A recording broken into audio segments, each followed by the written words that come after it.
1 second. Put this in a couple Discords.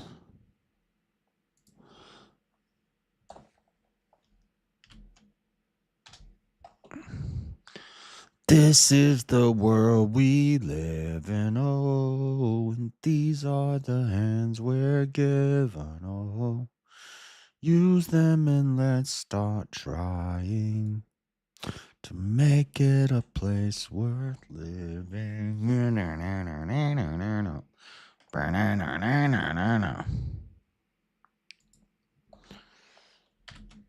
I must have heard the news today. It seems the future's gone away.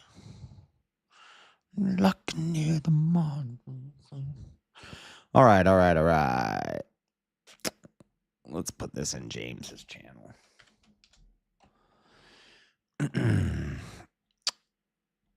And Mosman's. That's enough. Put it in mine. Whoa. Oh, no, don't expand it. No. See? This is why. This is why I can't have that crap in my Discord.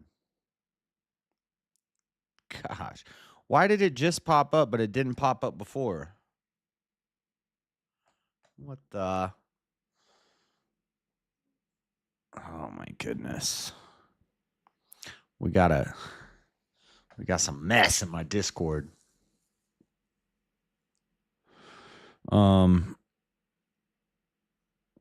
Okay. Turn this off. Okay. There we go. Okay, good. Nothing showed up. Nothing was showing on the screen. Okay. We got some mess in the Discord. Lord have mercy. All right. Guys, it's the last day of Genesis. We're going to finish Genesis today, which is cool because tomorrow we get to go into Exodus. I like Exodus. We get to learn about Moses. I think we're going to wrap up Joseph here. Let's see. Joseph and Benjamin. Jacob's prophecy. Where were we at? Judah pleads for Benjamin. Joseph's administration in Egypt. There's 50 chapters in Genesis, right? Yeah, we're going to wrap up Joseph, and then we're going to move on to Exodus. There's a little bit of begats in Exodus, but then we get straight into Moses. So tomorrow we'll be on Moses. It's going to be a short one today. We're just doing 8 chapters, and I'm starting a little late because we went ham at the gym today. So I had to hit them biceps, boy. Oh, look at that. The shredded conservative. Proud incel. Okay. Let's just give it a couple minutes. See if anybody jumps in. Anything going on in life? Not much. Everything's basically the same. Getting my tax return. This has been, here's what I wanted to say. The past 2 months since I got my new schedule at work has been some of my most profitable months on YouTube since I started. I've had some big months before where like one person will drop a big dono, but we've been consistently doing well. Views are up, likes are up, the super chats are up, the memberships are up, everything's up. So everything's doing great. So I wanted to say, for these videos, I don't even expect any super chats or anything like that. You know, I keep saying this is just for me. You know, I'm going to be studying the Bible anyway, so I might as well do it with you guys. So, you know, if you want to, you can, but I don't put the Cash App on the screen. I don't have this. It's monetized, but it's not monetized. I don't have ads running during the stream. I don't have ads running during any of my streams, but afterwards, it's monetized because YouTube wants to make their cut. So they prioritize monetized streams in the algorithm. So that's why we keep it monetized, so that it's more likely to get pushed up in the algorithm, because YouTube wants to make more money off of it. So, but I don't care about no super chats or Cash Apps during this. But we've been doing really good with the Friday and Saturday night streams. This Friday, apparently VK is going to be double round starting at noon. And if the second round starts at noon Eastern time, which is 10 a.m. my time, I get off work at 7. I usually get home from the gym at 9. And I'm going to have to get home, walk the dog, eat, take a shower. And then I'm thinking, am I going to do both the VKs or just one? You know, you got to risk it for the biscuit. If I get home from work, that means I wake up at 8 p.m. I work from 10 p.m. to 7 a.m., go to the gym, get home, jump on a VK at 10 a.m., and then I'll be doing VKs until like 3 in the morning, 3 a.m. But then I'm going to be exhausted, so I won't be able to do the after party. So the question is, do I sleep all day on Friday like I normally do and just do the second VK and then do the after? I don't necessarily know that I'm going to get a raid or anything like that. I'm not implying that, but my after party, I'm going to be streaming anyway afterwards. If I do just the second one, then I'll be streaming afterwards till really late, like I always do. But if I do both of them, if I stay up all day and do both of them, then I'm probably going to be exhausted and there's not going to be a late night show. Maybe for a little while, but I don't know. It'll quickly turn into a dang 24-hour stream. So I'm trying to figure out what I want to do. I kind of want to try to do both of them. And try to participate in both of them. And then maybe just not do anything afterwards. Just go to bed after the second one. Because Saturday, we got a big fight night this week. Big fight night. What is it? UFC 3. Big UFC fight night this week. Strickland versus Duplessis 2. It's going to be epic. So, that's the news for the show. That's what's going on in my life. I'm just giving us a little time, see if anybody's going to roll in here. Not looking like anybody's coming in. So we're just going to go ahead and get started reading. We're on Genesis 42. Remember where we left off? Joseph is now basically the king of Egypt. He's second in command. He's the king's hand. He's the king when the king's not at his throne. Speaking of thrones, chair. Every king needs a throne. When the king's not at his throne, Joseph is in charge because he interpreted the dreams about the famine. Now, in this next chapter, his prophecy, spoiler alert, his prophecy is going to come true. Remember, he gave Abraham and his brothers the prophecy of the sun and the moon and the 11 stars, which represented Abraham, I'm getting mixed up. Isaac represented Isaac, Rebekah, and his 11 brothers. And Joseph said, all of you are going to bow down to me before your lives are over. And even Isaac couldn't believe it.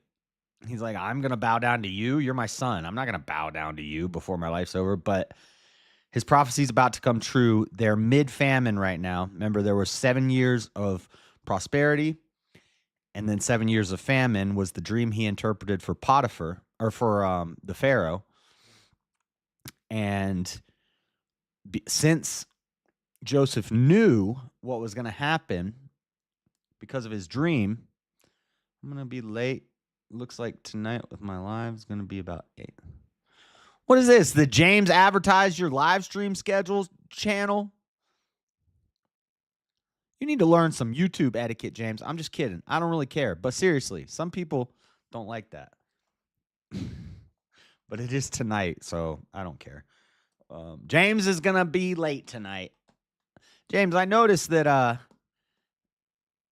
you seem to be late all the time or canceling all the time. Listen, buddy, if this is your job, you need to commit. You can't be calling into work late every day. You can't be taking days off 3 times a week.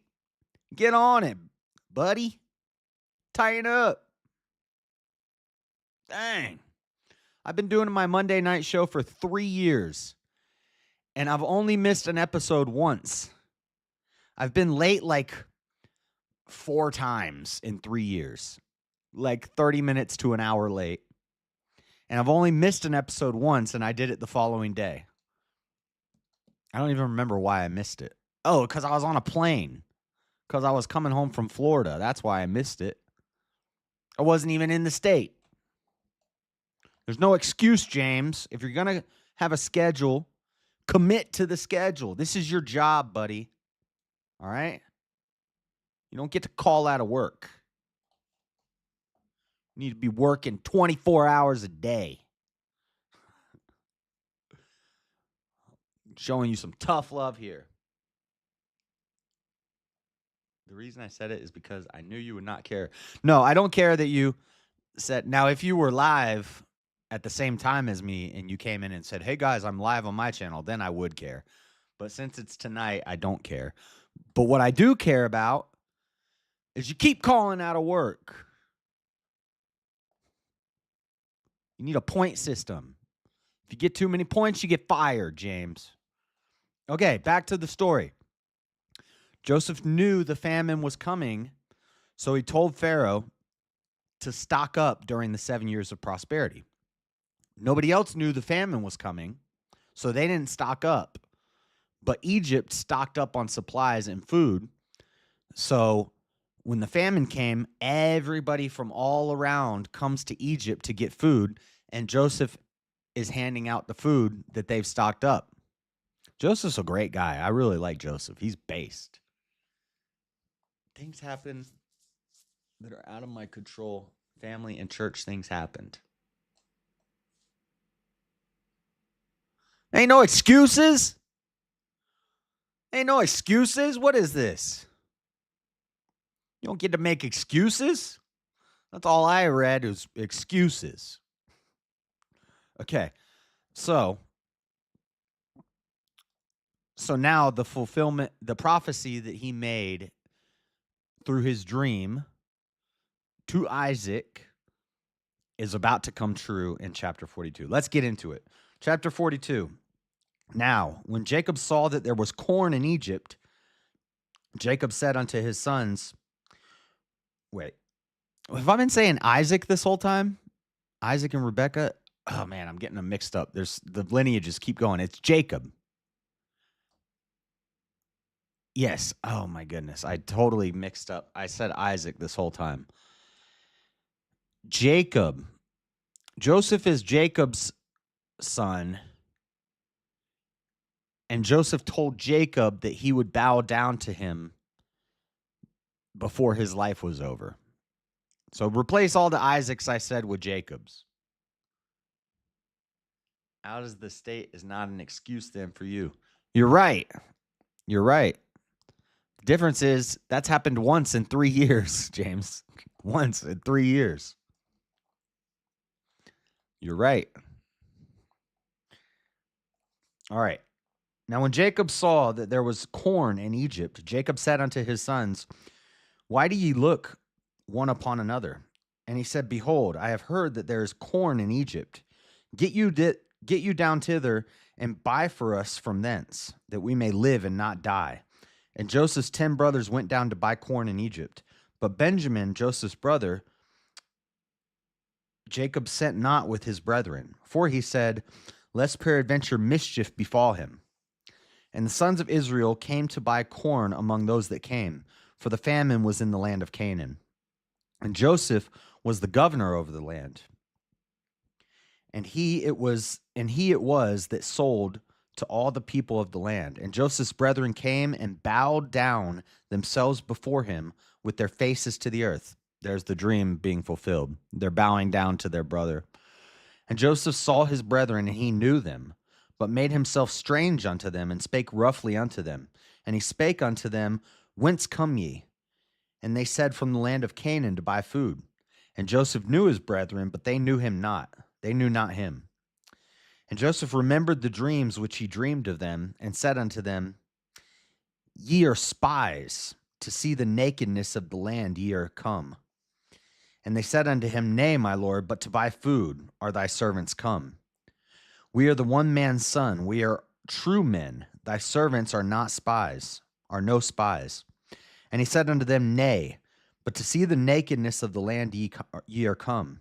And they said, thy servants are 12 brethren, the sons of one man in the land of Canaan. And behold, the youngest is this day with our father, and one is not. And Joseph said unto them, that is it that I spake unto you, saying, ye are spies. Hereby ye shall be proved. By the life of Pharaoh ye shall not go forth hence, except your youngest brother come hither. The youngest one is Benjamin, and Benjamin is still with Jacob. Remember, Jacob told Benjamin not to go because he's the youngest. Benjamin is also the one that was trying to save Joseph when they threw him into the pit. Benjamin's the one that said, throw him in the pit instead of killing him. And Benjamin was planning on coming back later and saving him. But after Benjamin left, they decided instead of leaving him in the pit, they were going to sell him to the merchant, the traveling merchant, so they could make a little cash off of him. And then they wouldn't have the guilt of killing him on their hands. Hereby ye shall be proved by the life of Pharaoh. Ye shall not go forth hence, except your youngest brother come hither. Send one of you, and let him fetch your brother, and ye shall be kept in prison, that your words may be proven, whether there be any truth in you. Or else, by the life of Pharaoh, surely ye are spies. So he's going to lock him in prison while one of the brothers goes to get Benjamin and bring Benjamin back. And then Joseph's going to ask Benjamin, hey, is it true that, is it true what they're saying? What happened to the other brother? Tell me what happened to the other brother, Benjamin. Because they don't realize that this is Joseph. Now remember, Joseph went from being in the land of Canaan where they herd sheep and they live in caves and they're probably stinky and wearing like lamb fur and stuff. He's been living like royalty for the past 14 years in the Pharaoh's castle. And he made himself strange to them. So maybe he put a mask, maybe he put like a shawl over his face, or he covered his face and he speaks deeply. It says, he spoke, what did it say? One man's son, he made himself strange and spoke roughly, so he's speaking very deeply. He's like doing a Batman right now. I am Joseph. But he doesn't say I'm Joseph. He says, I am the Pharaoh's right-hand man. Who are you? And he's wearing like a mask. He's pulling a Batman on him. And he put them all together into ward 3 days. And Joseph said unto them the third day, this do, and live, for I fear God. If ye be true men, let one of your brethren be bound in the house of your prison. Go ye, carry corn for the famine of your houses. But bring your youngest brother unto me, so shall your words be verified, and ye shall not die. And they did so. And they said one to another, we are verily guilty concerning our brother, in that we saw the anguish of his soul when he besought us. and we would not hear. Therefore is this distress come upon us? And Reuben answered them, saying, Spake I not unto you, saying, Do not sin against the child, and ye would not hear. Therefore, behold, also is his blood required. Okay, maybe I'm a little confused. Was it Reuben or Benjamin that said,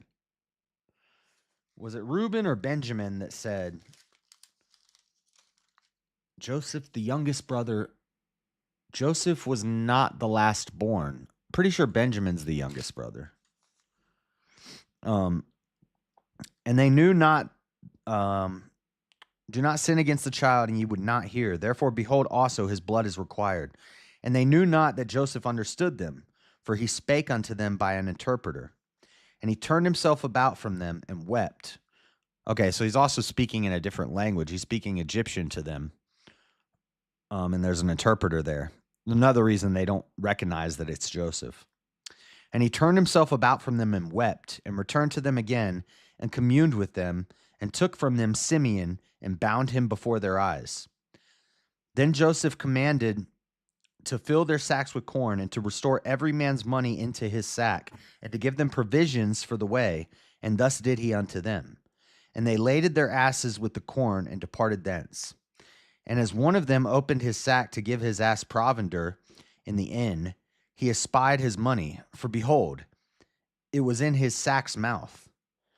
And he said unto his brethren, My money is restored, and lo, it is even in my sack. And their heart failed them, and they were afraid, saying one to another, What is this that God hath done to us? So they pay for the corn. Joseph gives them, fills their bags with corn, and puts their money back in the sack. So when they open the sack, their money is there. And they're like, whoa. What happened here? Why is my money back in my sack? And they're afraid. They're like, he's going to think we stole. He's going to think we stole it. And they came unto Jacob their father unto the land of Canaan, and told him all that befell unto them, saying, The man who is the Lord of the land spake roughly to us, and took us for spies of the country. And we said unto him, We are true men, we are no spies. We be 12 brethren, sons of our father. One is not, and the youngest is this day with our father in the land of Canaan. And the man, the Lord of the country, said unto us, Hereby shall I know that ye are true men. Leave one of your brethren here with me, and take food for the famine of your households, and be gone. So Simeon is still with Joseph in Egypt. He's locked up. And bring your youngest brother unto me, then shall I know that ye are no spies, but that ye are true men. So will I deliver you your brother, and ye shall traffic in the land. And it came to pass, as they emptied their sacks, that behold, every man's bundle of money was in his sack. And when both they and their father saw the bundles of money, they were afraid. And Jacob their father said unto them, Me have ye bereaved of my children. Joseph is not, and Simeon is not, and ye will take Benjamin away. All these things are against me. Jacob's like, I've already lost Joseph. Now I've lost Simeon. Simeon's locked up over there. And now you're going to take Benjamin to this guy? Benjamin's my youngest son. Like, he's worried. He's afraid. And Reuben spake unto his father, saying, Slay my 2 sons, if I bring him not to thee. Deliver him into my hand, and I will bring him to thee again. So Reuben says, Dad, if I don't bring back Benjamin, you can kill my 2 sons. You can take my 2 sons from me if I don't bring Benjamin back. I will bring Benjamin back, Dad. And he said, My son shall not go down with you, for his brother is dead, and he is left alone. Is mischief befall him by the way in which ye go? Then shall ye bring down my gray hairs with sorrow to the grave. Chapter 43. And the famine was sore in the land, and it came to pass, when they had eaten up the corn which they had brought out of Egypt, their father said unto them, Go again, buy us a little food. You can't go back. You didn't send Benjamin. So Jacob said, No, I'm not sending Benjamin back there. You guys stay here. But now they're out of food. They need more food. So he wants to send them back. This whole time, Simeon's locked up. And Judah spake unto him, saying, The man did solemnly protest unto us, saying, Ye shall not see my face, except your brother be with you. If thou wilt send our brother with us, we will go down and buy thee food. But if thou wilt not send him, we will not go down. For the man said unto us, Ye shall not see my face, except your brother be with you. And Israel said, Wherefore dealt ye so ill with me, as to tell the man whether ye had yet a brother? Why'd you tell him that you had another brother? What's wrong with you? And they said, The man asked us straightly of our state and of our kindred, saying, Is your father yet alive? Have ye another brother? And we told him according to the tenor of these words. Could we certainly know that we would say, he would say, Bring your brother down? Like, we didn't know he was going to ask us to bring our brother. We just answered the question, Dad. We were being honest. And Judah said unto Israel his father, Send the lad with me, and we will arise and go, that we may live and not die, both we and thou, and also our little ones. I will be surety for him. Of my hand shalt thou require him. If I bring him not unto thee, and set him before thee, then let me bear the blame forever. For except we had lingered, surely now we had returned this second time. And their father Israel said unto them, If it must be so now, do this. Take of the best fruits in the land in your vessels, and carry down the man a present, a little balm and a little honey, spices and myrrh, nuts and almonds. And take double money in your hand. And the money that was brought again in the mouth of your sacks, carry it again in your hand. Peradventure it was an oversight. So he says, Jacob does not want to send Benjamin, his youngest son. He's already lost two sons. In his head, he thinks he's lost Simeon and Joseph. He doesn't want to lose Benjamin. It's his youngest. It's his baby. And so he says, okay, take double the money and take the money that he gave you back, that was back in the sack. So basically, pay triple what the food is worth, and bring him gifts. Bring him some herbs and some spices and some fruits and some vegetables. Take him gifts, triple the money, but don't take Benjamin. Oh, wait. Okay, I'm wrong. I should have just kept reading. He tells them, bring gifts, triple money, and take your brother. Take also your brother, and arise, go again unto the man. And God Almighty give you mercy before the man, that he may send away your other brother and Benjamin. If I be bereaved of my children, I am bereaved. If he kills him, he kills him, but we need the food. And the men took that present, and they took double money in their hand, and Benjamin, and rose up and went down to Egypt and stood before Joseph. And when Joseph saw Benjamin with him, he said to the ruler of his house, Bring these men home and slay and make ready, for these men shall dine with me at noon. Slay, 7. Kill a killing. The Hebrew to kill a killing. So I think he means slay something for us to eat. I don't think he's not saying to kill them. He's saying, bring these men home and slay and make ready, for these men shall dine with me at noon. So he says, go out and kill something so we can have dinner together, or lunch. And the man did as Joseph bade, and the man brought the men into Joseph's house. And the men were afraid because they were brought into Joseph's house. And they said, because of the money that was returned in their sacks at the first time, are we brought in, that he may seek occasion against us and fall upon us and take us for bondmen and our asses? So they think maybe it was a mix-up, that we got the money back, and now he's going to punish us. He's going to lock us up like slaves because we got our money back for the food. And they came near to the steward of Joseph's house, and they communed with him at the door of the house, and said, O sir, we came indeed down at the first time to buy food. And it came to pass, when we came to the inn, that we opened our sacks, and behold, every man's money was in the mouth of his sack, our money in full weight, and we have brought it again in our hand. And other money have we brought down in our hands to buy food. We cannot tell who put our money in our sacks. And he said, Peace be to you. Fear not.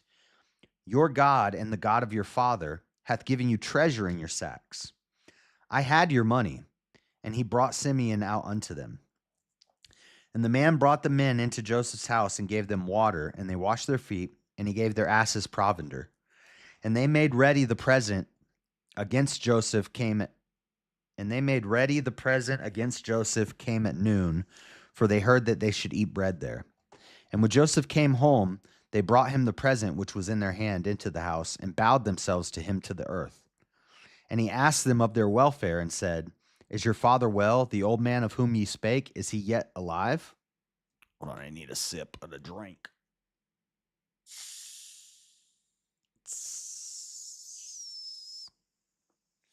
Only problem with these things is you got to open them very carefully. They will explode on you. Woo! You see that? Hold up. Hold up. Sorry, I need a sip of drink, and these things.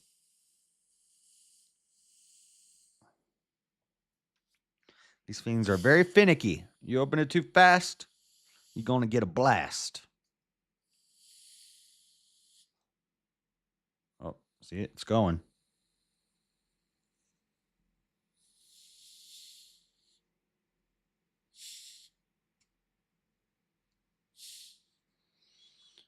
Come on. Oh.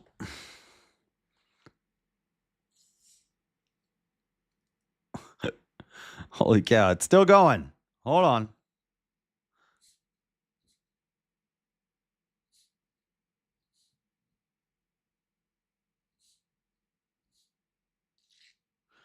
Oh my goodness. Sorry, it's taking me 10 minutes to open this water.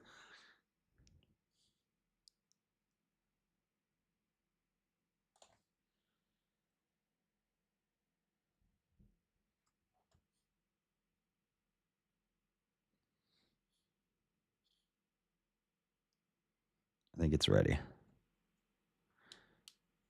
Okay. There we go.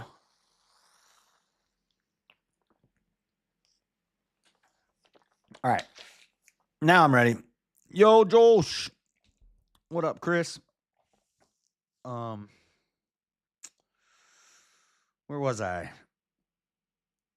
Oh, he's asking about Jacob. He's asking about Israel. Joseph is. The old man of whom ye spake, is he yet alive? And they answered, Thy servant, our father, is in good health. He is yet alive. And they bowed down their heads and made obeisance. And he lifted up his eyes and saw his brother Benjamin, his mother's son, and said, Is this your younger brother, of whom ye spake unto me? And he said, God be gracious unto thee, my son. And Joseph made haste, for his bowels did yearn upon his brother, and he sought where to weep. And he entered into his chamber and wept there. And because he loves Benjamin. And he washed his face and went out and refrained himself and said, Set on bread. And they set on for him by himself, and for them by themselves, and for the Egyptians which did eat with him by themselves, because the Egyptians might not eat bread with the Hebrews, for that is an abomination unto the Egyptians. And they sat before him. So the Egyptians can't eat bread with Hebrews because it's an abomination. Egyptians might not eat bread with the Hebrews, for that is an abomination unto the Egyptians. So they don't know that. I guess the Egyptians don't know that Joseph is Hebrew. And they sat before him, the firstborn according to his birthright, and the youngest according to his youth. And the men marveled one at another. And he took and sent messes unto them from before him. But Benjamin's mess was 5 times so much as any of theirs, and they drank and were merry with him. So Benjamin got the most food. Chapter 44. And he commanded the steward of his house, saying, Fill the men's sacks with food, as much as they can carry, and put every man's money in his sack's mouth. And put my cup, the silver cup, in the sack's mouth of the youngest, and his corn money. And he did according to the word that Joseph had spoken. As soon as the morning was light, the men were sent away, they and their asses. And when they were gone out of the city, and not yet far off, Joseph said unto his steward, Up, follow after the men. And when thou dost overtake them, say unto them, Wherefore have ye rewarded evil for good? Is not this it in which my Lord drinketh, and whereby indeed he divineth? Ye have done evil in so doing. And when they were gone out of the city, and not yet far off, Joseph said unto his steward, Up, follow after the men. And when you overtake them, say to them, basically say to them, why have you rewarded evil for good? Or wherefore have you rewarded evil for good? Oh, because they did evil to Joseph and Joseph rewarded them. If not this it in which my Lord drinketh, and whereby indeed he divineth, ye have done evil in so doing. And he overtook them, and he spake unto them these same words. And they said unto him, wherefore saith my Lord these words? God forbid that thy servant should do according to this thing. Behold, the money which we found in our sack's mouths we brought again unto thee out of the land of Canaan. How then should we steal out of thy Lord's house silver or gold? With whomsoever of thy servants it be found, both let him die, and we also will be my Lord's bondsmen. So they don't know that the silver cup is in the bag yet. And they're saying, search us. If you find something we stole, you can kill that brother, and the rest of us will be slaves. And he said, now also let it be according unto your words. He with whom it is found shall be my servant, and he shall be blameless. Then they speedily took down every man his sack to the ground, and opened every man his sack. And he searched, and began at the eldest, and left at the youngest. And the cup was found in Benjamin's sack. Then they rent their clothes, and laded every man his ass, and returned to the city. And Judah and his brethren came to Joseph's house, for he was yet there. And they fell before him on the ground. And Joseph said unto them, what deed is this that ye have done? Wot ye not that such a man as I can certainly divine? And Judah said, what shall we say unto my Lord? What shall we speak?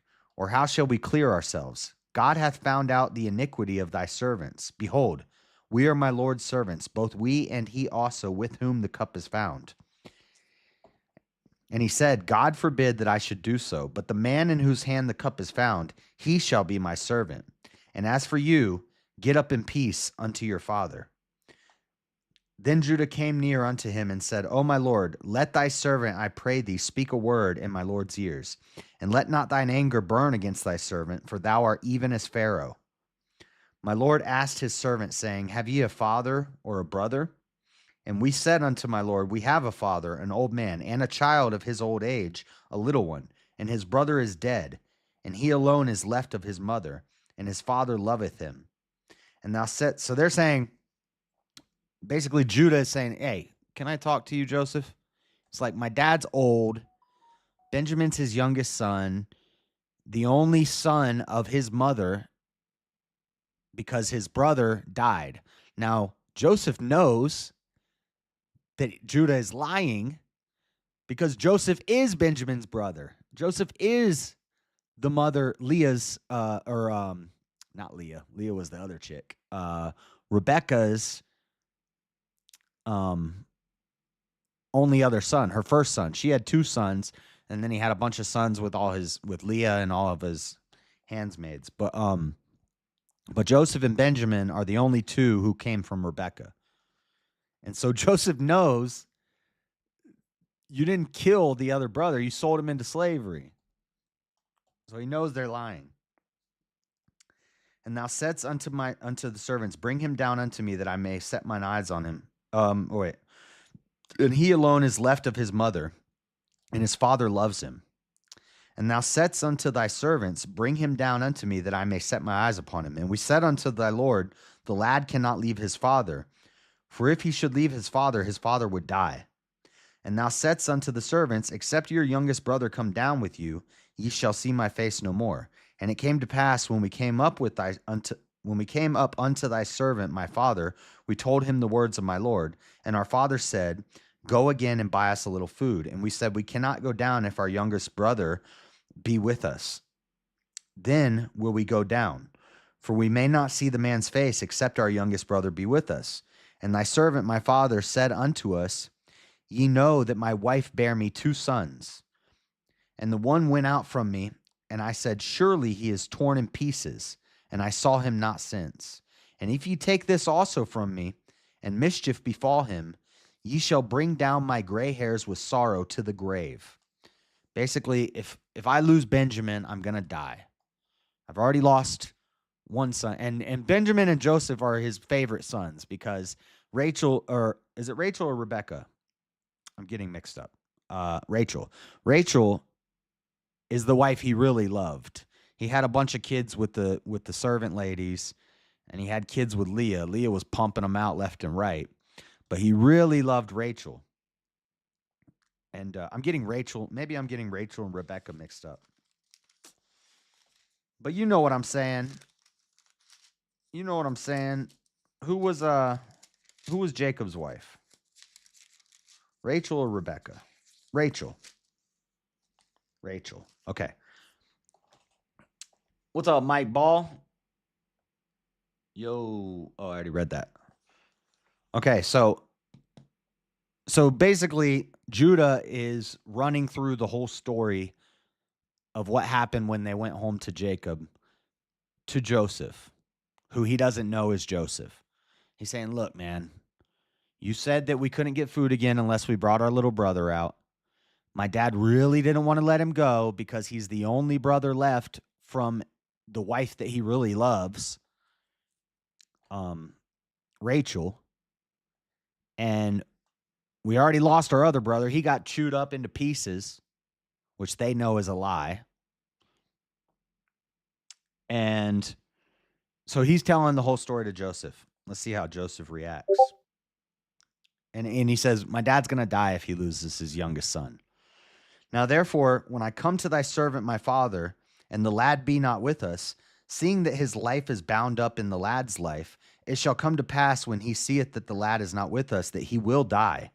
And thy servant shall bring down the gray hairs of thy servant our father with sorrow to the grave. For thy servant became surety for the land unto my father, saying, if I bring him not unto thee, then I shall bear the blame to my father forever. Now therefore I pray thee, let thy servant abide instead of the lad, a bondman to my Lord, and let the lad go up with his brethren. For how shall I go up to my father, and the lad not be with me? Lest peradventure I see the evil that shall come on my father. So he's saying, please don't take Benjamin, take me. I'll be your servant. Just, my dad's going to die if Benjamin doesn't return. Chapter 45. Then Joseph could not refrain himself before all them that stood by him, and he cried, cause every man to go out from me. And there stood no man with him, while Joseph made himself known unto his brethren. And he wept aloud, and the Egyptians in the house of Pharaoh heard. And Joseph said unto his brethren, I am Joseph. Doth my father yet live? And his brethren could not answer him, for they were troubled at his presence. And Joseph said unto his brethren, come near to me, I pray you. And they came near, and he said, I am Joseph your brother, whom ye sold into Egypt. Now therefore be ye not grieved nor angry with yourselves that ye sold me hither, for God did send me before you to preserve life. For these 2 years hath the famine been in the land, and yet there are 5 years in which there shall neither be earing nor harvest. So they're not. So he hasn't been the hand of the Pharaoh for 14 years, like I said earlier, because they're only 2 years into the famine. So it was 7 years of prosperity. Now they're 2 years into the famine. So it's been 9 years since he got out of jail. But he was in the jail for, I think it was 3 years. So they haven't seen him in 12 years, and he just broke down. He can't take it anymore. He can't hold it in anymore. He says, guys, I'm Joseph. I'm your brother. What's up, Starber One? Now therefore be not grieved nor angry with yourselves that ye sold me hither, for God did send me before you to preserve life. For these 2 years hath the famine been in the land, and yet there are 5 years in which there shall neither be earing nor harvest.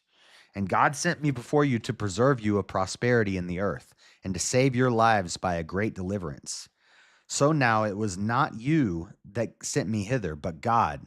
It wasn't you guys' choice that landed me here. It was God's choice. This was God's plan. This was God's will. Isn't that interesting? So now it was not you that sent me. So his brother's selling him into slavery. That wasn't their choice. It wasn't them that did that. It was God that did that. Isn't that interesting? But God, and he hath made me a father to Pharaoh, and lord of all his house, and a ruler throughout all the land of Egypt. Haste ye, and go up to my father, and say unto him, Thus saith thy son Joseph, God hath made me lord of all Egypt. Come down unto me, tarry not. And thou shalt dwell in the land of Goshen, and thou shalt be near unto me, thou and thy children, and thy children's children, and thy flocks, and thy herds, and all thou hast. And there will I nourish thee, for yet there are 5 years of famine, lest thou and thy household and all that thou hast come to poverty. And behold, your eyes see, and the eyes of my brother Benjamin, that it is my mouth that speaketh unto you. And ye shall tell my father of all my glory in Egypt, and of all that ye have seen, and ye shall haste and bring down my father hither. And he fell upon his brother's Benjamin's neck and wept, and Benjamin wept upon his neck. Moreover, he kissed all of his brethren and wept upon them. And after that, his brethren talked with him. And the fame thereof was heard in Pharaoh's house, saying, Joseph's brethren are come. And it pleased Pharaoh well and his servants. Hold on, I got to highlight something real quick. It was not you that sent me hither, but God.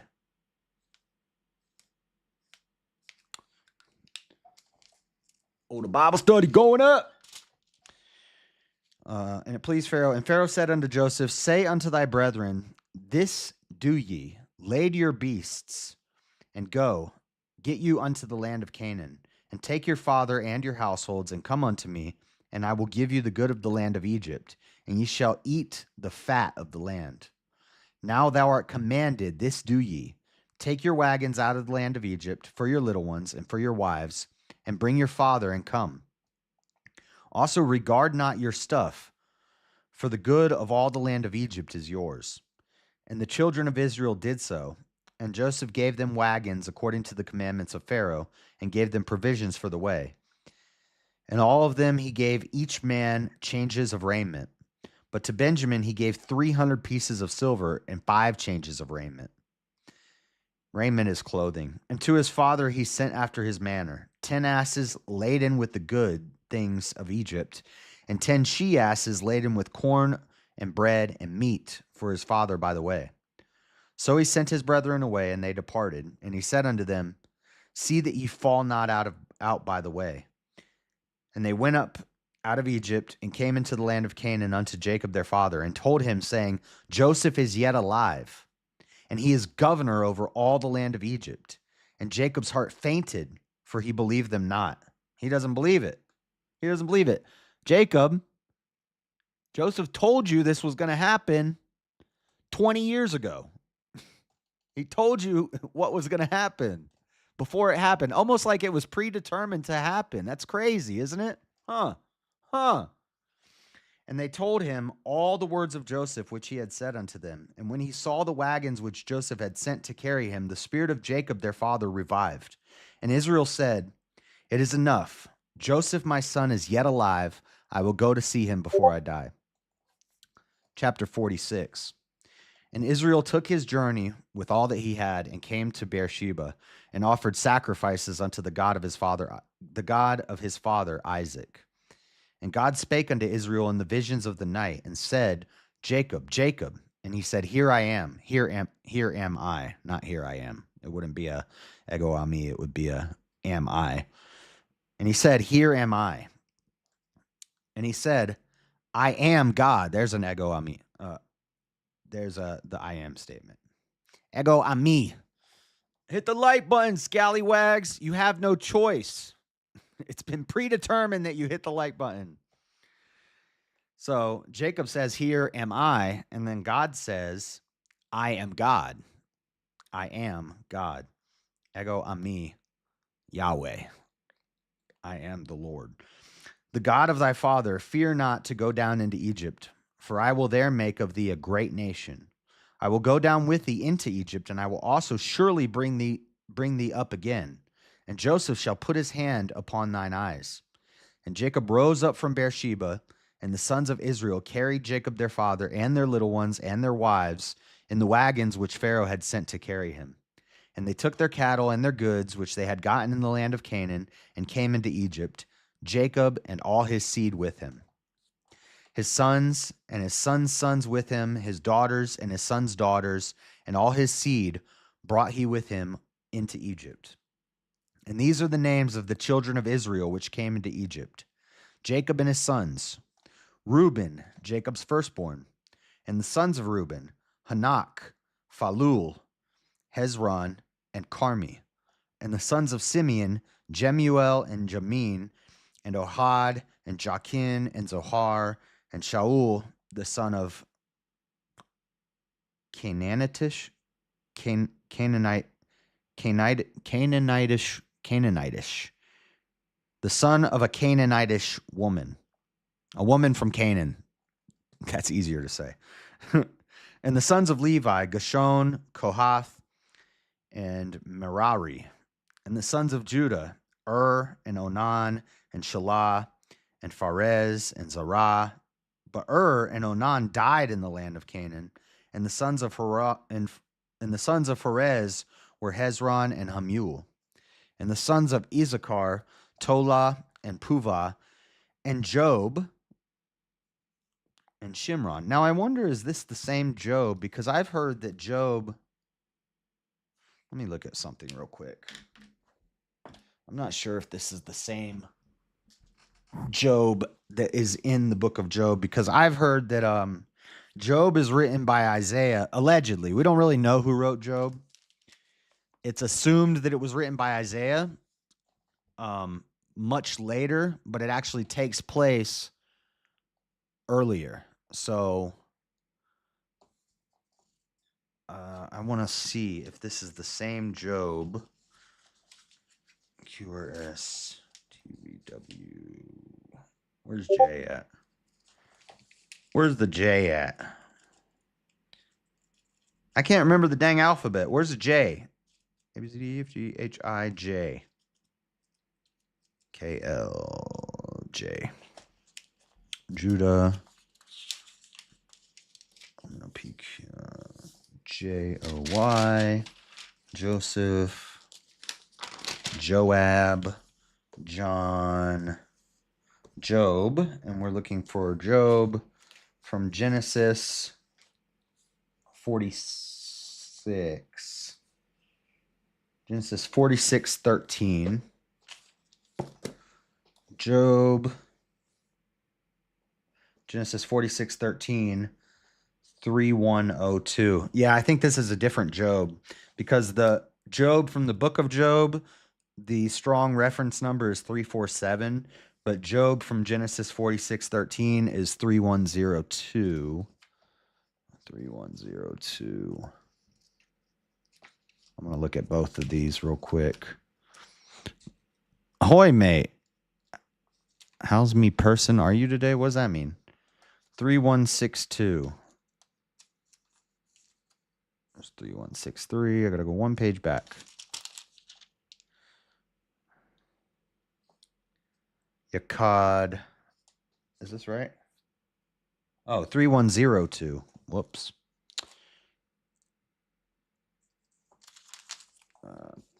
Same page. 3102. Yobe. Yob. A form of 3103. Yobab. Hallard. Yobab. Of two Israel and three foreigners. Jobab. Yobab. An Israelite.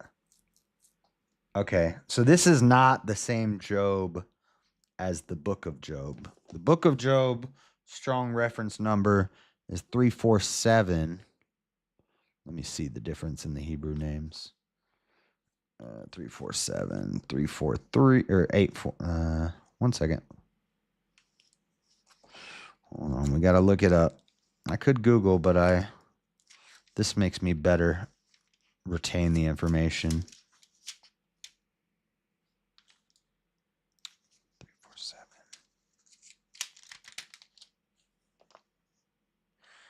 Okay. Yeah, these are two different names. So the name mentioned here in Genesis 46:16 is Yobab. Yobab in Hebrew, Job. Job from the book of Job is a different person, which is Eob. Eob. Yeah. Which means hated or persecuted. Eob is the patriarch famous for his patience. His name literally means hated or persecuted. Wow. So Eob is different than Yobab, which is the Job that is mentioned in this. Just checking. I didn't think it was the same Job because the actual Job from the story of Job, uh, people aren't going to like to hear this, but um, if you study it, you find out that it's likely he's not actually a real person. It's just a story Isaiah wrote. That's why there's communication between God and the devil happening in another dimension that Isaiah might have seen this in a dream or something, but it's more like a prophecy or a story. So when people say the Bible's all allegory, Job is an allegory. Job is a giant metaphor. The narrative sections of it. I did a whole breakdown of Job if you want to watch it. And if that makes you mad when I say that, I don't really care. You need to do more studying because Job, persecuted or hated, um, there's no evidence that that's actually a real person. We don't even know who wrote that. It's assumed that it's Isaiah.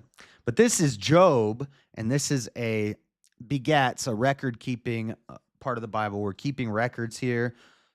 This is a son of Issachar. Or no, this is a son of Judah? Or no, Issachar.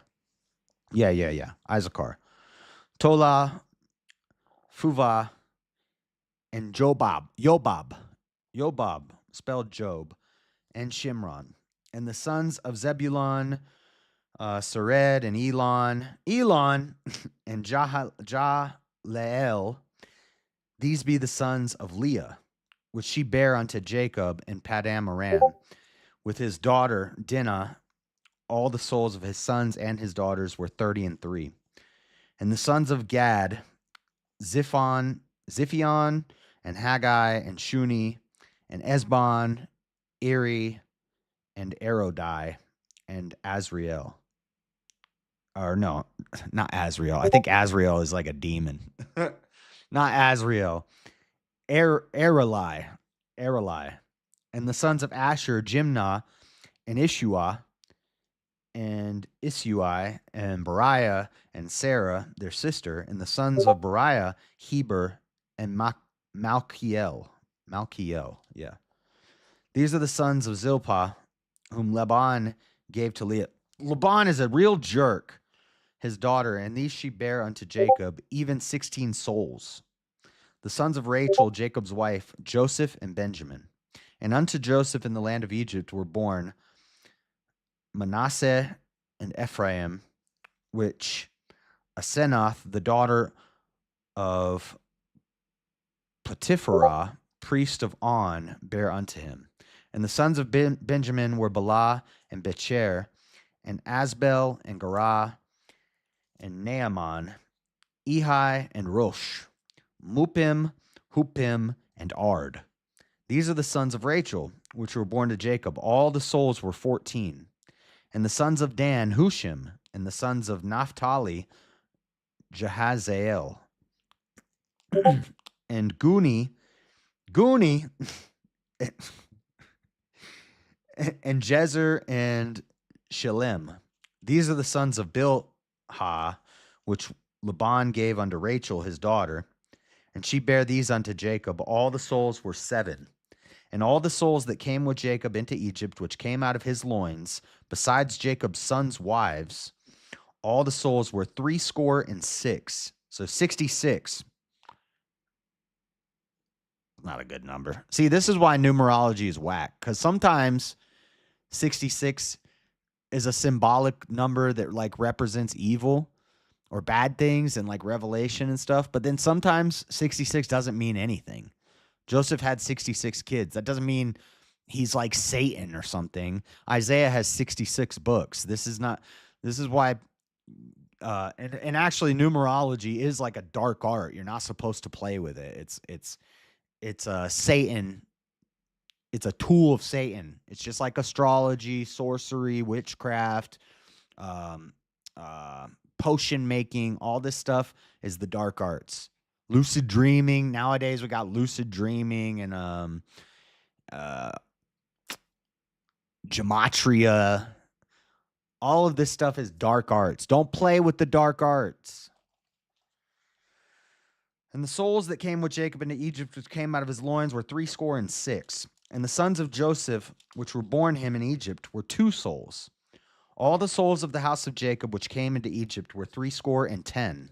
So that's 70. Oh, 70. So it's a good number. Now it's a good number because it has a 7 in it. See, numerology is inconsistent, and it's dumb and also kind of evil to mess around with that stuff. And he sent Judah before him unto Joseph to direct his face unto Goshen. And they came into the land of Goshen. And Joseph made ready his chariot and went up to meet Israel his father to Goshen and presented himself unto him. And he fell on his neck and wept on his neck a good while. And Israel said unto Joseph, Now let me die, since I have seen thy face, because thou art yet alive. And Joseph said unto his brethren and unto his father's house, I will go up and show Pharaoh and say unto him, My brethren and my father's house, which were in the land of Canaan, are come unto me. And the men are shepherds, for their trade hath been to feed cattle. And they have brought their flocks and their herds and all that they have. And it shall come to pass when Pharaoh shall call you and shall say, What is your occupation? That ye shall say, Thy servant's trade hath been about cattle from our youth, even until now. But both we and also our fathers, that ye may dwell in the land of Goshen, for every shepherd is an abomination unto the Egyptians. They don't like the dang Hebrew shepherds. I can't wait till we get to Leviticus and I get to really break down the laws, the Israel laws. It's gonna be then we're really gonna get into it. You thought this was interesting. Wait till we start getting into Leviticus and Deuteronomy, the law and the second law. Chapter 47. Then Joseph came and told Pharaoh and said, My father and my brethren and their flocks and their herds and all that they have are come out of the land of Canaan. And behold, they are in the land of Goshen. Bro, who's blowing up my phone? Oh, that's a text. Hold on, I got to read this because it's a text message. If it was Discord, I wouldn't interrupt the show to read it. But if it's a text, it might be like my mom or something.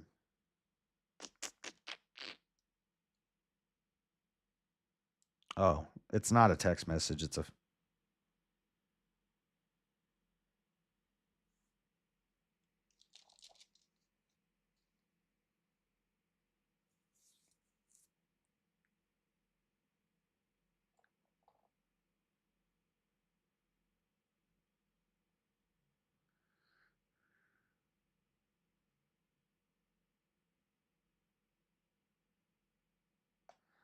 I'm going to deal with this later.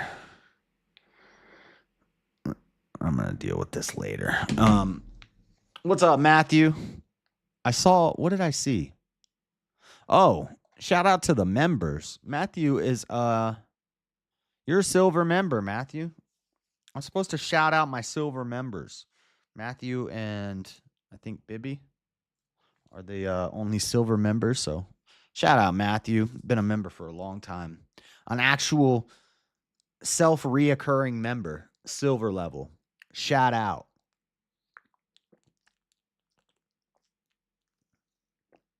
I should make Matthew a mod. You want to be a mod, Matthew? You're not always here. You don't have to always be here to be a mod if you want to. Word up. You want to be a mod? I know you're a mod on JLP's channel. Where were we at? I'll deal with that later. But anyway, never mind.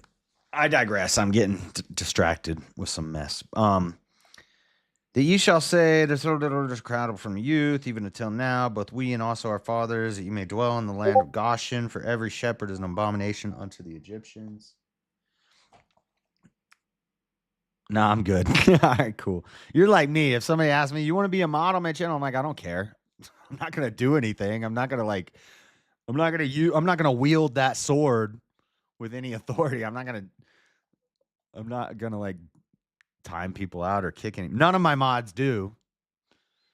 You guys are sorry. You guys don't do anything. I'm the only one who bans anybody on my channel or times anybody out. My mods never do anything. Some sorry mods. They just want to be mods because they like having a blue name and a wrench. You don't want a wrench and a blue name? You like the green name? Anyway, we got we got to get through this. It's getting late. I need to hurry up. I was thrown into the fire on JLP. Chapter 47. Then Joseph came and told Pharaoh and said, my father and my brethren and their flocks and their herds, and all that they have are come out of the land of Canaan, and behold, they are in the land of Goshen. And he took some of his brethren, even 5 men, and presented them unto Pharaoh. And Pharaoh said unto his brethren, what is your occupation? And they said unto Pharaoh, thy servants are shepherds, both we and also our fathers. They said, you're not supposed to tell Pharaoh that. They said, moreover, unto Pharaoh, for to sojourn in the land are we come, for thy servants have no pasture for their flocks, for the famine is sore in the land of Canaan.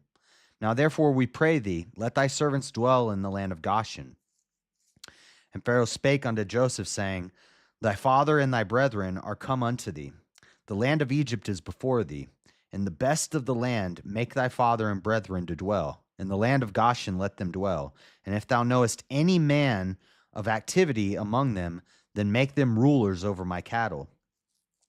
And Joseph brought in Jacob his father and set him before Pharaoh. And Jacob blessed Pharaoh. And Pharaoh said unto Jacob, how old art thou? And Jacob said unto Pharaoh, the days of the years of my pilgrimage are 130 years.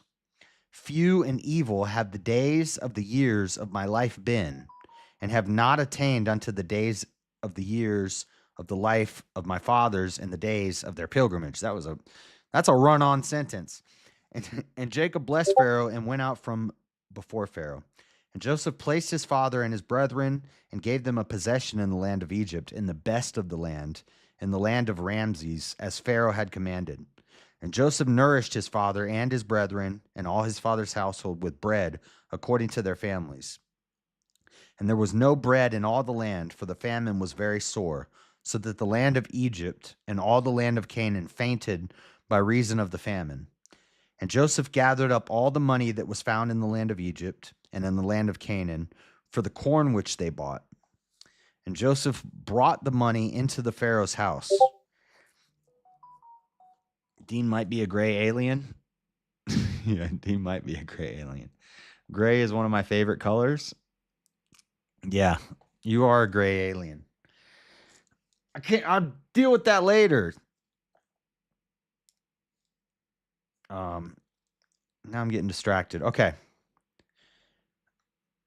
They brought the money into the Pharaoh's house, and when money failed in the land of Egypt and in the land of Canaan, all the Egyptians came unto Joseph and said, give us bread, for why should we die in thy presence? For the money faileth. Like, money doesn't matter. We got currency. What good's money? We can't eat anything. And Joseph said, give your cattle, and I will give you for your cattle if money fail. And they brought their cattle unto Joseph, and Joseph gave them bread in exchange for horses, and for the flocks, and for the cattle of the herds, and for the asses. And he fed them with bread for all their cattle for that year. When that year was ended, they came unto him the second year and said unto him, we will not hide it from my lord, how that our money is spent. We will not hide it from my lord, how that our money is spent. My lord also hath our herds of cattle. There is not aught left in the sight of my Lord, but our bodies and our lands. We don't got anything left. Our money's worthless. You have all our cattle. What are we going to do, Joseph? Help us out here. Wherefore shall we die before thine eyes, both we and our land? Buy us and our land for bread, and we and our land will be servants unto Pharaoh. And give us seed that we may live and not die, that the land be not desolate. And Joseph bought all the land of Egypt for Pharaoh, for the Egyptians sold every man his field, because the famine prevailed over them. So the land became Pharaoh's. See, since Joseph stocked up the food during the years of prosperity, now during the 7 years of famine, this is the only place you can get food. So basically, Joseph is buying up all the land from everybody, all the cattle, all the farms, all the land, and he's just giving them food. He's trading food for all the land. So when the famine ends, Pharaoh's going to own everything because of Joseph. That's a good exchange. A year of bread for cattle. I know. That's what I was thinking. Can't you just eat the cattle? Well, a year of bread. I mean, a cow's not going to. Maybe it's a good exchange. A year of bread, but for how much cattle? I don't know. That's sarcasm, right? It seems like a bad deal. But they're starving, they're hungry, and they're not that smart. And they think that being a shepherd is like a bad thing. So they have cows, but they probably don't even really take a lot of care of them. They're probably skinny, weak cows. They're not good cattle. But Joseph knows how to raise a cow right. So he's going to make them fat, the fatted calf. And we, our land, will be servants unto Pharaoh, and give us seed that we may live and not die, that the land be not desolate. And Joseph bought all the land of Egypt for Pharaoh, for the Egyptians sold every man his field, because the famine prevailed over them. So the land became Pharaoh's. And as for the people, he removed them to cities from one end of the borders of Egypt, even to the other end thereof. Over the land of the priests bought he not, for the priests had a portion assigned them of Pharaoh, and did eat their portion which Pharaoh gave them. Wherefore they sold not their lands. Then Joseph said unto the people, Behold, I have bought you this day and your land for Pharaoh. Lo, here is seed for you, and ye shall sow the land. And it shall come to pass in the increase that ye shall give the 5th part unto Pharaoh, and 4 parts shall be your own, for seed of the. So he's taxing them. He's saying, I bought all your land. Now I'm going to give you some seed, and you're going to sow crops for Pharaoh, and you're going to keep 80% of what you grow, 20% of it, you're going to kick it up to Pharaoh. You're going to pay your taxes. Starting to sound like, well, I wouldn't expect you to understand any of this, Freddie. 4 parts shall be in your own seed of the field, and for your food, and for them of your household, and for food for your little ones. You should be happy about this, Freddie. Joseph, an Israelite, actually the son of Israel, just bought all the land for Pharaoh. And now everybody is basically a slave to Pharaoh. I know you don't think they had slaves, but everybody now lives on Pharaoh's land, farms Pharaoh's seeds, and gives Pharaoh 20% of what they grow. You should be happy about that. And they said, Thou hast saved our lives. Let us find grace in the sight of my Lord, and we will be Pharaoh's servants. And Joseph made it a law over the land of Egypt unto this. Now, isn't that crazy? The Israelites, who Moses has to free from slavery, were actually brought into slavery of Pharaoh by the son of Israel. Isn't that crazy? That's some Tim moves ahead type thinking. Yeah. And Joseph made it a law over the land of Egypt unto this day that Pharaoh should have the 5th part, except the land of the priests only, which became not Pharaoh's. And Israel dwelt in the land of Egypt, in the country of Goshen, and they had possessions therein, and grew and multiplied exceedingly. And Jacob lived in the land of Egypt 17 years, so the whole age of Jacob was 147 years. And the time drew nigh that Israel must die, and he called upon his son Joseph, and said unto him, If now I have found grace in thy sight, put, I pray thee, thy hand under my thigh. Remember, that's the oath of the patriarch. It's weird. I know it sounds weird, but the patriarchal oath, you put your hand under another man's thigh and you make a promise to him. It's the oath of the patriarch. Put, I pray thee, thy hand under my thigh, and deal kindly and truly with me. Bury me not, I pray thee, in Egypt. But I will lie with my fathers, and thou shalt carry me out of Egypt, and bury me in their burying place. And he said, I will do as thou hast said. And he said, Swear unto me. And he sware unto him. And Israel bowed himself upon the bed's head, which I think is a metaphor for Israel died. Jacob died. I can't read this dummy's chats. And it came to pass after these things that one told Joseph, Behold, thy father is sick. Oh, so I guess he didn't die yet. Behold, thy father is sick. And he took with him his two sons, Manasseh and Ephraim. And one told Jacob and said, Behold, thy son Joseph cometh unto me. And Israel strengthened himself and sat upon the bed. And Jacob said unto Joseph, God Almighty appeared unto me at Luz in the land of Canaan, and blessed me, and said unto me, Behold, I will make thee fruitful and multiply thee, and I will make of thee a multitude of people, and will give this land to thy seed after thee for an everlasting possession.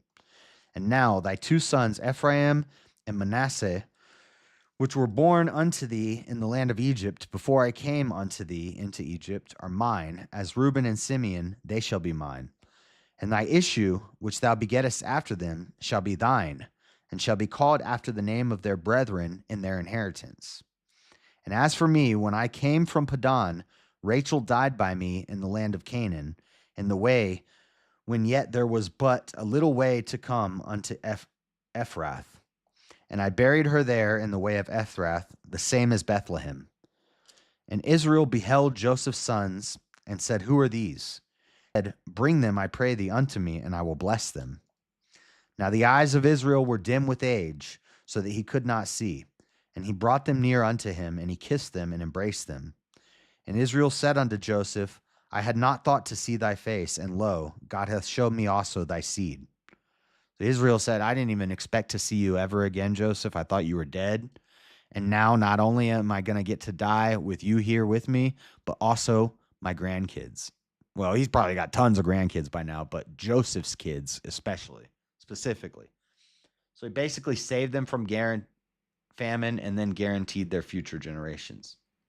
Yeah, but unfortunately, this Pharaoh is cool. There's going to be another mean Pharaoh who comes along, and and then that's when Moses has to step in. Without leadership, they'd be gone. Yeah, kind of. I mean, their leader should be God, but they're very hard-headed and they're very dumb, and they make the same mistakes over and over and over again, all throughout Isaiah, all throughout Genesis, Exodus, all throughout the Old Testament. The nation of Israel just keeps making the same mistake over and over and over again. They worship idols. They put their faith in all these different kings and military strength and other neighboring nations and trade and women. And they just keep making the same mistake of not following God.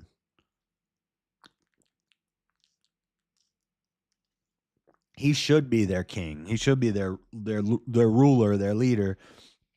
But, they put their faith in men. God hath showed me also thy seed. And Joseph brought them out from between his knees, and he bowed himself with his face to the earth.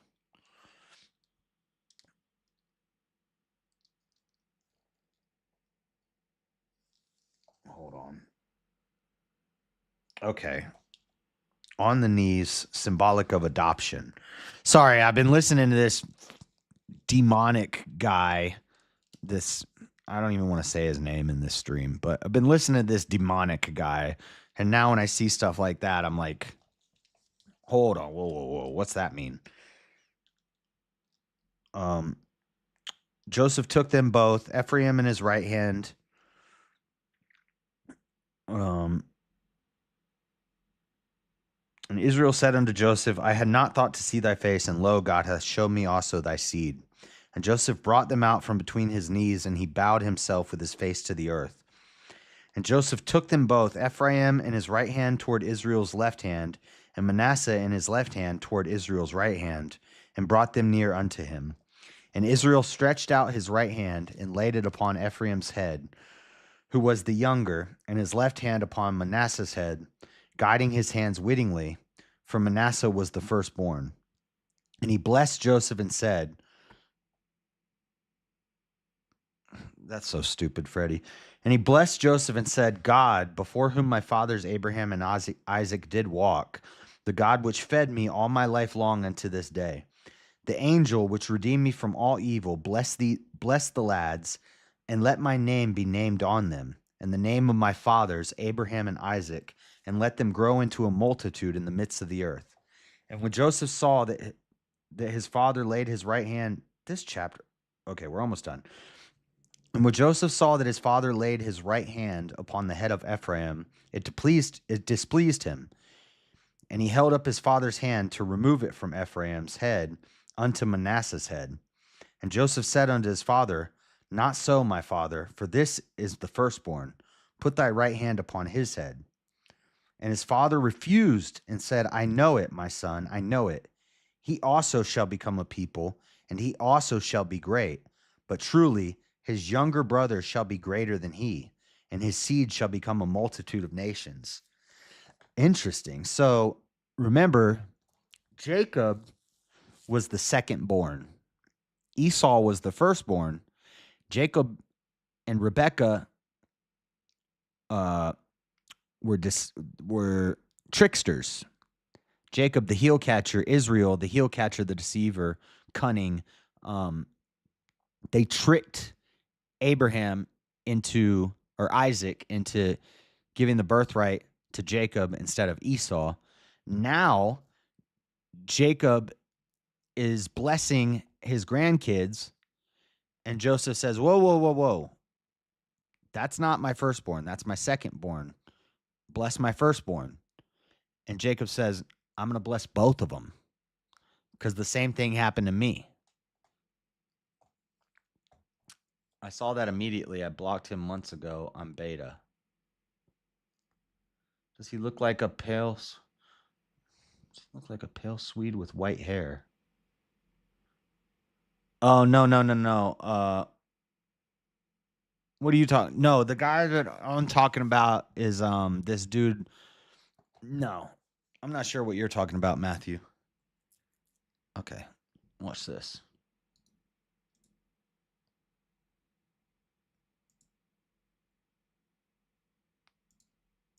There you go. Younger brother shall be greater than he, and his seed shall become a multitude of nations. So it's cyclical. Just like with Jacob and Esau, Jacob says the younger brother is actually gonna be the leader, and the older brother is gonna serve the younger brother. And he blessed them that day, saying, In thee shall Israel bless, saying, God make thee as Ephraim and as Manasseh. And he set Ephraim before Manasseh. And Israel said unto Joseph, Behold, I die, but God shall be with you, and bring you again unto the land of your fathers. Moreover, I have given to thee one portion above thy brethren, which I took out of the hand of the Amorite with my sword and with my bow. Chapter 49. And Jacob called unto his sons and said, Gather yourselves together, that I may tell you that which shall befall you in the last days. Jacob's prophecy. Here we go. Gather yourselves together, and ye sons of Jacob, and hearken unto Israel your father. Reuben, thou art my firstborn, my might, and the beginning of my strength, the excellency of dignity, and the excellency of power. Unstable as water, thou shalt not excel, because thou wentest up to thy father's bed, then defiledest thou it. He went up to my couch. He went up to my couch. Couch. What do they mean by couch? Ow, my arms are sore. He went up to my couch. Like a couch? What do you mean by couch? Hold on a second. He went up to my couch. God doesn't need the firstborn. Whoever comes to God is received. Yep. Couch. Elemental PQRSTU.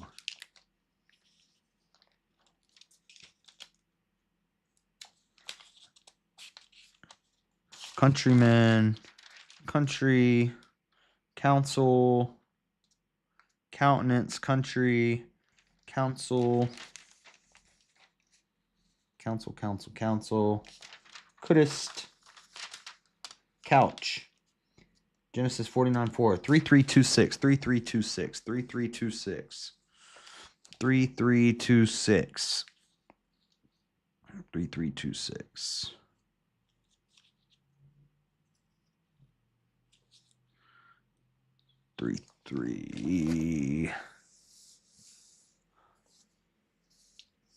3326.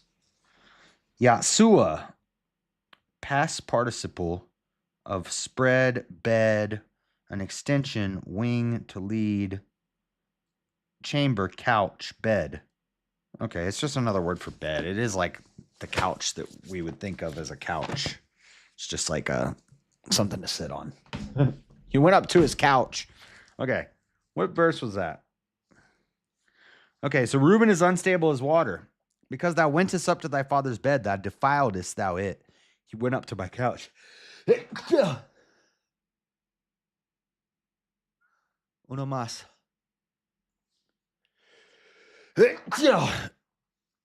I blocked Freddie. You got a problem with that, Dean? I'll block you too. I'm not going to have people blaspheming and being degenerate and stupid in my chat when I'm doing this. So you can tag right along with him if you'd like. Wentest up to thy father's bed, then defiledest, he went up to my couch. Simeon and Levi are brethren. Instruments of cruelty are in their habitations. Simeon and Levi are brethren.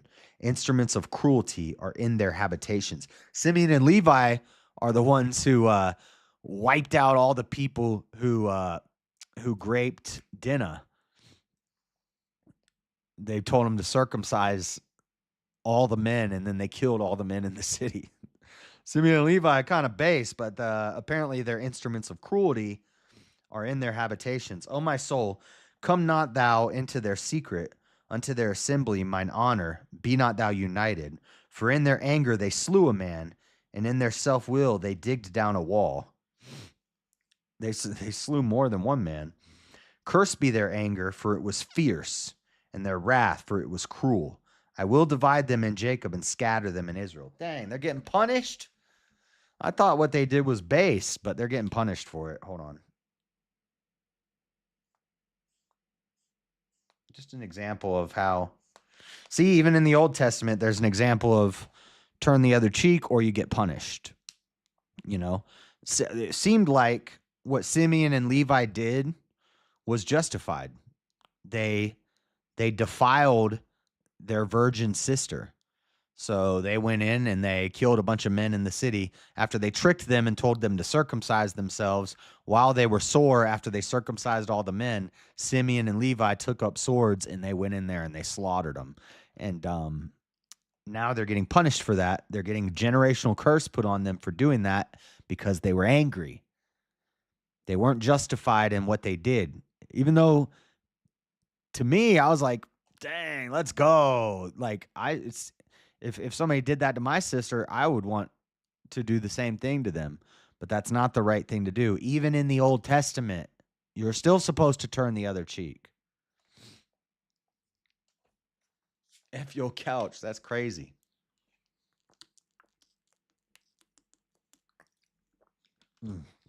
Curse be their anger, for it was fierce, and their wrath, for it was cruel. I will divide them in Jacob and scatter them in Israel. Oh, but we're supposed to be angry. Judah, thou art he whom thy brethren shall praise. Thy hand shall be in the neck of thine enemies. Thy father's children shall bow down before thee. Judah is a lion's whelp. From the prey, my son, thou art gone up. He stooped down, he couched as a lion, and as an old lion, who shall rouse him up? The scepter shall not depart from Judah, nor a lawgiver from between his feet, until Shiloh come, and unto him shall the gatherings of the people be. Until Shiloh come. Until Shiloh come. I wonder who Shiloh is. Binding his foal unto the vine, and his ass's colt unto the choice vine, he washed his garments in wine, and his clothes in the blood of grapes. Is Judah related to Judas? Binding his foal unto the vine, and his ass's colt unto the choice vine, he washed his garments in wine, and his clothes in the blood of grapes. Huh. His eyes shall be red with wine, and his teeth white with milk. So Judah, dude, Joseph is or Jacob, on his way out, right as he's about to die, he's telling all his sons what's going to become of them, and it's not, none of it seems very good. His eyes shall be red with wine, and his teeth white with milk. Zebulun shall dwell at the haven of the sea, and he shall be for an haven of ships, and his border shall be unto Zidon. Issachar is a strong ass, couching down between two burdens. Get your mind out of the gutter. And he's comparing Issachar to a strong donkey that's holding two heavy burdens. And he saw that rest was good, and the land that it was pleasant, and bowed his shoulder to bear, and became a servant unto tribute. Dan shall judge his people as one of the tribes of Israel. Dan shall be a serpent by the way, an adder in the path, that biteth the horse heels, so that his rider shall fall backward. I have waited for thy salvation, O Lord. Gad, a troop shall overcome him, but he shall overcome at the last. Out of Asher his bread shall be fat, and he shall yield royal dainties. Naphtali is a hind let loose. He giveth goodly words. Joseph is a fruitful bough, even a fruitful bough by a well, whose branches run over the wall. Joseph is like a fruitful tree next to a well. So it seems like Joseph's getting the most blessings here. The archers have surely grieved him and shot at him and hated him, but his bow abode in strength, and the arms of his hands were made strong by the hands of the mighty God of Jacob. So he's saying Joseph is like a tree by a well, but he's been under attack. He's been persecuted. He's gone through this stuff of being sold into slavery. We talked about it, the roller coaster of life, the ups and downs. Joseph's been ran through the ringer, but he came out stronger because of it. Oh my goodness. But his bow abode in strength, and the arms of his hands were made strong by the hands of the mighty God of Jacob. From thence is the shepherd, the stone of Israel. Even by the God of thy father, who shall help thee, and by the Almighty, who shall bless thee with blessings of heaven above, blessings of the deep that lieth under, blessings of the breasts and of the womb. The blessings of thy father have prevailed above the blessings of my progenitors, unto the utmost bound of the everlasting hills. They shall be on the head of Joseph, and on the crown of the head of him that was separate from his brethren. Benjamin shall raven as a wolf. In the morning he shall devour the prey, and at night he shall divide the spoils.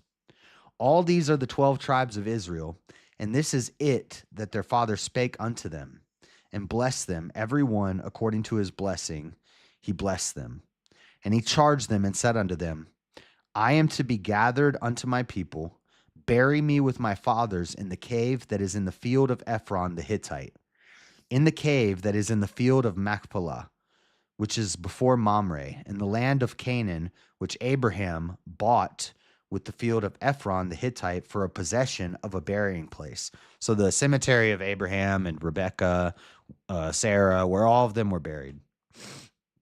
There they buried Abraham and Sarah his wife. There they buried Isaac and Rebekah his wife. And there I buried Leah. The purchase of the field and of the cave that is therein was from the children of Heth. And when Jacob had made an end of commanding his sons, he gathered up his feet into his bed and yielded up the ghost and was gathered unto his people. And that is the death of Israel, the death of Jacob.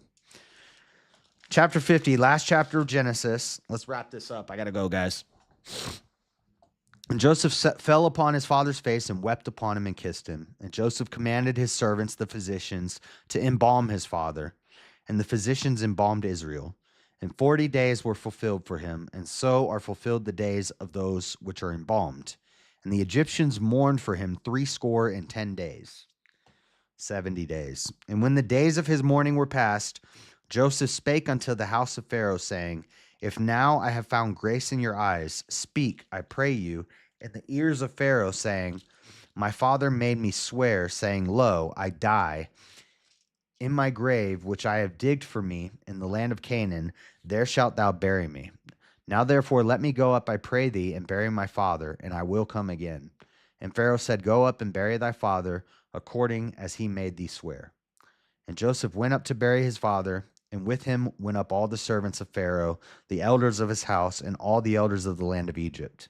And all the house of Joseph and his brethren, and his father's house, only their little ones and their flocks and their herds they left in the land of Goshen. And there went up with him both chariots and horsemen, and it was very great company. And they came to the threshing floor of Atad, which is beyond Jordan. And there they mourned with a great and very sore lamentation. And he made a mourning for his father 7 days. And when the inhabitants of the land, the Canaanites, saw the mourning in the floor of Atad, they said, This is a grievous mourning to the Egyptians. Wherefore the name of it was called Abel Mizraim, which is beyond Jordan. And his sons did unto him according as he commanded them. For his sons carried him into the land of Canaan and buried him in the cave of the field of Machpelah, which Abraham bought with the field for a possession of a burying place of Ephron the Hittite before Mamre. And Joseph returned into Egypt, he and his brethren, and all that went up with him to bury his father, after he had buried his father. And when Joseph's brethren saw that their father was dead, they said, Joseph will peradventure hate us, and will certainly requite us all the evil which we did unto him. And they sent a messenger unto Joseph, saying, Thy father did command before he died, saying, So shall ye say unto Joseph, Forgive, I pray thee now, the trespass of thy brethren, and their sin. For they did unto thee evil. And now we pray thee, forgive the trespass of the servants of the God of thy father. And Joseph wept when they spake unto him. So they're saying, please forgive us. Now that dad's dead, Joseph is going to punish us because Joseph's in charge now. And they're saying, please forgive us, Joseph.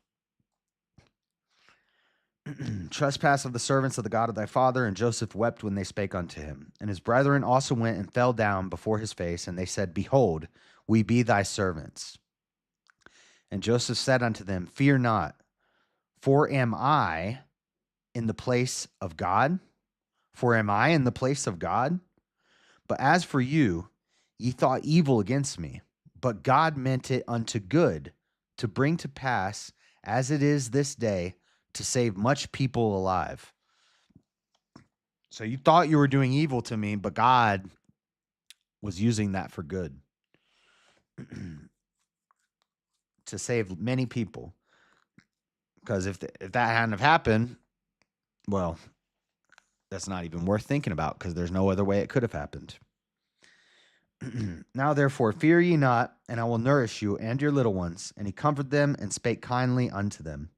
And Joseph dwelt in Egypt, he and his father's house, and Joseph lived 110 years. And Joseph saw Ephraim's children of the third generation, the children also of Machir, the son of Manasseh, were brought up upon Joseph's knees. And Joseph said unto his brethren, I die, and God will surely visit you and bring you out of this land unto the land which I swear to Abraham, to Isaac, and to Jacob. And Joseph took an oath of the children of Israel, saying, God will surely visit you, and ye shall carry up my bones from hence. So Joseph died, being 110 years old, and they embalmed him, and he was put in a coffin in Egypt.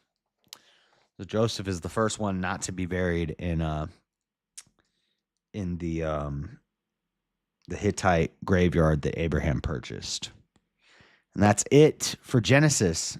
That is Genesis. The whole lineage from Adam to Noah to Abraham to Isaac to Jacob to Joseph. That's the story of Genesis. Adam and Eve, Noah, Abraham, Isaac, Jacob, Joseph. That's it for Genesis. Great book. Great book.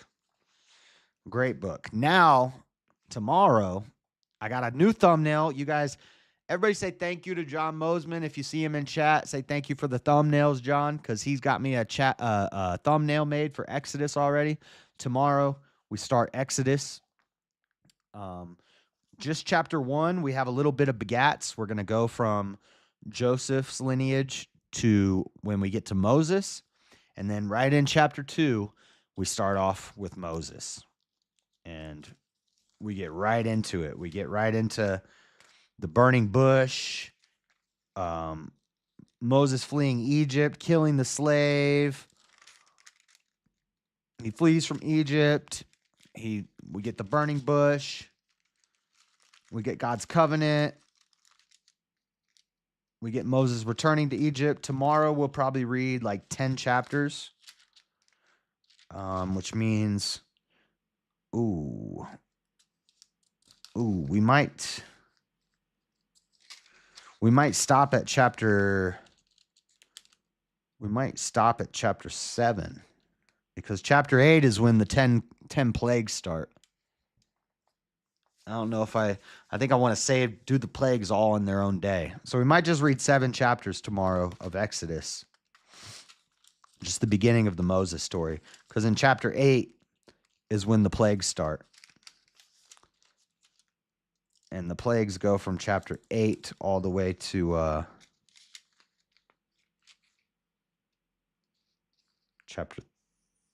chapter 13. Maybe we can read 13 chapters tomorrow. Depends on what time I get home.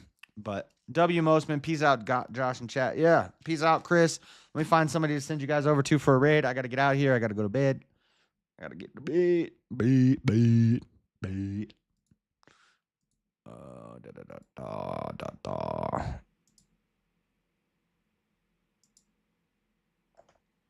Let's see.